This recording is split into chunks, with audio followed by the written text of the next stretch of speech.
आता काय पाहिजे तुम्हाला?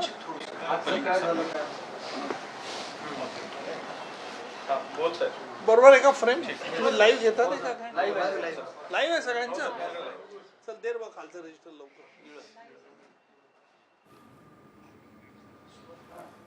बहुचर्चित मत्सा गावचे सरपंच संतोष देशमुख यांच्या खटल्याची सुनावणी सरकार पक्षातर्फे आज आम्ही सुरू केली. जवळजवळ आज पहिल्या युक्तिवादात 1 तासामध्ये मी न्यायालयाला विवेचन केलं आणि न्यायालयाला स्पष्ट कल्पना दिली की मत्साजोगचे सरपंच संतोष देशमुख यांचा खून हा एका मोठ्या कटाचा परिपाक आहे आणि हा कट कसा होत गेला, कसा शिजला हे तारखेप्रमाणे न्यायालयाला सांगितलं. त्याचप्रमाणे प्रत्येक तारखेबाबत आमच्याजवळ पुरावा आहे हा देखील मी आज न्यायालयात दावा केला. विशेषतः ज्यांनी धमकी दिली, ज्यांनी वाल्मिक कराड याने जी धमकी दिली, त्याचप्रमाणे गँग लीडर हा तिथे प्रत्यक्ष आला आणि त्याने सुदर्शन घुलेने देखील त्या धमकीचा पुनरुच्चार केला.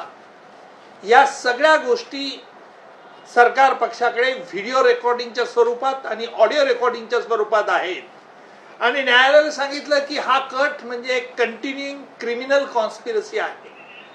हा कट 2 किंवा दोघांपेक्षा अधिक आहेच, परंतु हा कसा वाढत गेला आणि यातील आरोपी कसे दोषी आहेत. यातील एक फरारी आरोपी आहे, त्याच्याबद्दलही आम्ही कृष्णा आंधळेबद्दल न्यायालयाला विशद केलं की याचा देखील या गुन्ह्यात सहभाग कसा आहे. आता महत्वाच्या 2 गोष्टी याच्यामध्ये आम्ही आज न्यायालयात विशद केल्या. काही जे महत्वाचे साक्षीदार आहे त्यांची ओळख ही गोपनीय न्यायालयाने ठेवावी अशी न्यायालयाला विनंती केली आहे. दुसरा एक अर्ज आम्ही आज न्यायालयात दिला की यातील काही लोकांची प्रॉपर्टी जी आहे ती प्रॉपर्टी या संघटित गुन्हेगारी कायद्याखाली देखील जप्त करावी अशी न्यायालयाला आज विनंती केली. त्यानुसार न्यायालयात आम्ही आज अर्ज केलेले आहे. या CIDचे SITचे प्रमुख श्री तेली हे स्वतः न्यायालयात हजर होते. त्यांचे सहकारी सर्व हजर होते. माझे सहकारी ॲडव्होकेट बाळासाहेब कोल्हे यांनी सगळ्या कागदपत्रांची पूर्तता, जे आरोपींना काही जे कागद हवे होते ते कागदपत्रांची पूर्तता केली. आमच्याकडे असलेल्या उपलब्ध पुराव्यानुसार ही घटना 8 ऑक्टोबर 2024 पासून तर शेवटी म्हणजे ज्या वेळेला 9 जानेवारीला यांचा मत्साजोगचे सरपंच 9 डिसेंबर 2024ला यांचा ज्या वेळेला निघून खून झाला त्यापर्यंत या घटनाची मालिका ही आम्ही न्यायालयात विशद केली आणि तसंच न्यायालयाला स्पष्ट केलं की प्रत्येक घटनेच्या तारखेविषयी आमचा जो पुरावा आहे, यातील संघटित गुन्हेगारी ही कशी फोफावली गेली आणि यातला म्होरक्या जो गँग लीडर सुदर्शन घुले आहे हा मुख्य आरोपी जो वाल्मिक कराड याच्या म्हणण्यानुसार कसा वागत होता हे देखील आज न्यायालयात आम्ही स्पष्ट केलेलं आहे. आरोपींना सगळी कागदपत्र त्यांना जी हवी होती ती देण्यात आलेली आहेत आणि तसंच याचे पुढची स्टेप म्हणजे 10 एप्रिल ही तारीख ठेवली आहे.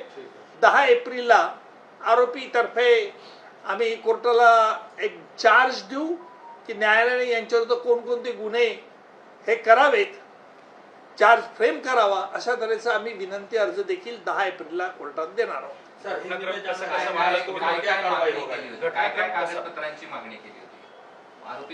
आरोपीच्या वकिलांनी ज्या कागदपत्रांवरती सरकार पक्षाची भिस्त होती, विशेषतः CCTV फुटेज, त्याचप्रमाणे CDRs, त्याचप्रमाणे या आरोपींची जी गोपनीय मीटिंग जी झाली जी 7 डिसेंबर 2024ला आणि त्याचप्रमाणे ही जी मीटिंग झाली त्याचप्रमाणे हॉटेलच्या तिथे जे एकत्र भेटले होते त्या संदर्भातले सगळे कागदपत्रांचं मागणी त्यांनी मागितली होती त्याप्रमाणे मागणी. त्याचप्रमाणे यांनी प्रत्यक्ष ती अवाडा कंपनी जी आहे या अबादा कंपनीच्या अधिकाऱ्याने जी धमकी दिली होती ती धमकीचे ऑडिओ कॉल्स, ऑडिओ रेकॉर्डिंग हे सुद्धा न्यायालयात आम्ही हजर केले आहे.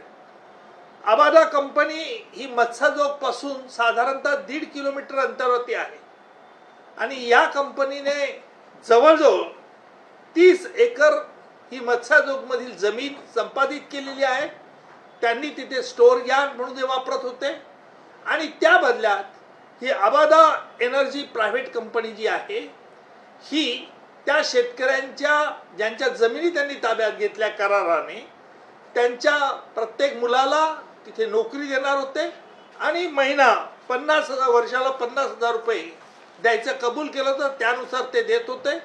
त्यामुळे जी 6 डिसेंबरला जी अबादाबादची कंपनी बंद करावी म्हणून सुदर्शन घुले हा त्याच्या मित्रांना गँगच्या लोकांना घेऊन आला. त्याला या ग्रामस्थांनी विरोध केला. कारण असं आहे की त्यावेळेला ही देखील संतोष देशमुखांना, मत्स्यजोगचे सरपंच देशमुखांना ही बातमी फोनने कळवण्यात आली होती आणि म्हणून मत्स्यजोगचे सरपंच त्या क्षणी तिथे गेले आणि त्यांनी या आरोपींना विनंती केली. आरोपींना पोलिसांनी त्यावेळेला 3 आरोपींना पोलिसांनी अटक देखील केली होती आणि मग त्याच्यानंतर घडलेलं सगळं हकीकत आपल्या समोर आहे. आरोपी व्हिडिओ कॉन्फरन्सिंगद्वारे होते, त्यांच्या म्हणण्याबाबत आज काही कार्य धरलं जातं नाही. आज आरोपींच्या वकिलांनी आम्हाला कागदपत्र द्या, तुम्ही खटला सुरू करू नका, कारण आम्हाला कागदपत्र दिल्याशिवाय तुम्हाला खटला सुरू करता येत नाही अशी त्यांनी विनंती केली होती. न्यायालयात मी जो नवीन भारतीय नागरिक संरक्षण संहिता याच्यातील कलम 249 न्यायालयाला वाचून दाखवलं. ज्या क्षणी हा खटला न्यायालय सत्र न्यायालयात येतो व ज्या क्षणी आरोपींना न्यायालयासमोर हजर करण्यात येतं तेव्हा सरकारी वकिलाने सरकारची काय केस आहे हे न्यायालयाला सांगितलं पाहिजे, जेणेकरून न्यायालयाला त्याचा आम्ही सांगतो त्या घटनेचा अभ्यास करता येईल आणि त्याप्रमाणे ज्याला इंग्रजीमध्ये म्हणतात opening of the case of the prosecution, त्याप्रमाणे आज न्यायालयामध्ये आम्ही संतोष देशमुख यांच्या खटल्याची सुरुवात आजपासून आम्ही सुरू केलेली आहे. संपूर्ण खटला जो आहे तो तुम्ही वाचलेला आहे, सगळे पुरावे सुद्धा तुम्ही यातले बघितलेले असतीलच. कशा पद्धतीचे पुरावे आहेत आणि उद्या कोर्टामध्ये सिद्धता कशी होऊ शकते? नाही, या खटल्यामध्ये हा खटला परिस्थितीजन्य पुराव्यावरती देखील आधारित आहे. काही ठिकाणी ज्या असं आहे की ह्या घटना घडलेल्या आहेत, या सिरियली क्रोनॉलॉजिकली घटना घडलेल्या आहेत. प्रत्येक घटनेला प्रत्यक्ष पुरावा नसला तरी आमच्याजवळ काही कागदोपत्री पुरावा आहे, सायंटिफिक पुरावा आहेत. कारण असं आहे की 9 डिसेंबर 2024 संतोष देशमुख यांना किडनॅप ॲबडक्ट केलं, जिथं पळून घेऊन गेले, त्या संदर्भातल्या फिर्यादीने वर्णन केलेलं आहे. आणि तसंच एकदा कायद्याने एकदा एक बाब साबित केली की पुढचं वर्णन आरोपीवरती देखील असतं. म्हणून हा खटला प्रामुख्याने 2 गोष्टीवरती अवलंबून आहे: प्रत्यक्षदर्शी साक्षीदार आणि परिस्थितीजन्य पुरावा. मनुष्य खोटं बोलू शकतो, परंतु परिस्थितीजन्य पुरावा हा कधी खोटं बोलत नाही. त्यामुळे आमच्या दृष्टीने SITने केलेला तपास, त्या अनुषंगाने गोळा केलेले पुरावे हे अतिशय चांगले केलेले आहेत. अर्थात न्यायालयात हे खटला जेव्हा सुरू होईल तेव्हा पुढे बघितलं. आपण CDRच्या बाबत दिलेला आहे असं पण सांगितलं. यातनं या सगळ्या घटनेचा संबंध जुळतो का, तो कसा जुळतो? फार मोठा आहे, आर्ग्युमेंटच्या लायक सर, हिंदी में जानना चाहेंगे आज कोर्ट में कार्रवाई क्या होगा? हिंदी वाला कोण बघतं काय, लावतात काय चॅनल? INS तत्पूर्वी आज तुम्ही कोर्टामध्ये जो काही घटनाक्रम वगैरे जसा म्हणला तसं थोडक्यात सांगितलं तर ते लोकांना ऐकणाऱ्यांना ती घटनाक्रम. अरे एवढं ऐकणार आहे का चॅनलवाले? लोक इंटरेस्टेड क्युरियोसिटीवाली ऐकतात, युट्यूबला टाकतात, त्याच्यामुळे तुम्ही ती घटनाक्रम सांगा. ऐकतात सगळं काय झाले नेमकं ऐकतात लोक. हां, ठीक आहे. आज पहिली घटना जी आम्ही सांगितली ती न्यायालयामध्ये जवळजवळ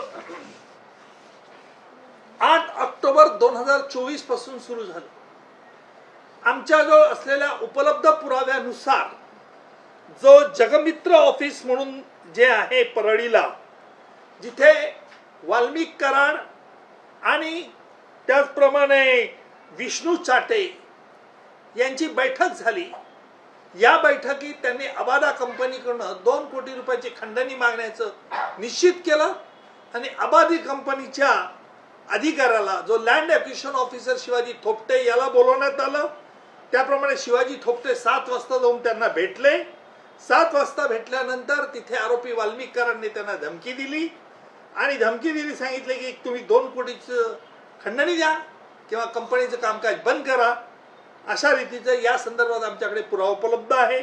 त्याप्रमाणे 9 ऑक्टोबर दुसऱ्याच दिवशी म्हणजे 8 ऑक्टोबर नंतर 9 ऑक्टोबरला थोपटेने लगेच आपल्या वरिष्ठांना कळवलं, दिल्लीला कळवलं. दिल्लीच्या अधिकाऱ्यांनी सांगितलं तुम्ही पोलीस तक्रार करू नका, कारण ही जी लोक धमकी देणारे आहेत ही फार मोठी लोक आहेत, तुम्ही काही तक्रार करू नका. त्याप्रमाणे पोलिसात तक्रार करण्यात आली नाही. नंतर 26 नोव्हेंबर 2024ला सुदर्शन घुले हा फॅक्टरीत तिथे गेला. साधारण सकाळी 11:30 वाजता कंपनीच्या इथे गेला आणि कंपनीच्या शिवाजी थोपटेंना पुन्हा धमकी दिली की तुम्ही खंडणी द्या नाही आणि ज्याप्रमाणे तुम्हाला वाल्मिक कराडने सांगितलेलं आहे त्याप्रमाणे करा, नाही केलं तर तुम्हाला पुढे कामकाज करता येणार नाही. बीड जिल्ह्यात तुमचं आम्ही कुठेही काम होऊ देणार नाही. याच्याकरता आमचा जो CDR आहेत आणि सगळे मोबाईल फोनचं आहेत. नंतर 26 नंतर 29 नोव्हेंबर ही महत्वाची आहे. वाल्मिक कराडने सुनील शिंदेला बोलवलं, सुनील शिंदेला फोन केला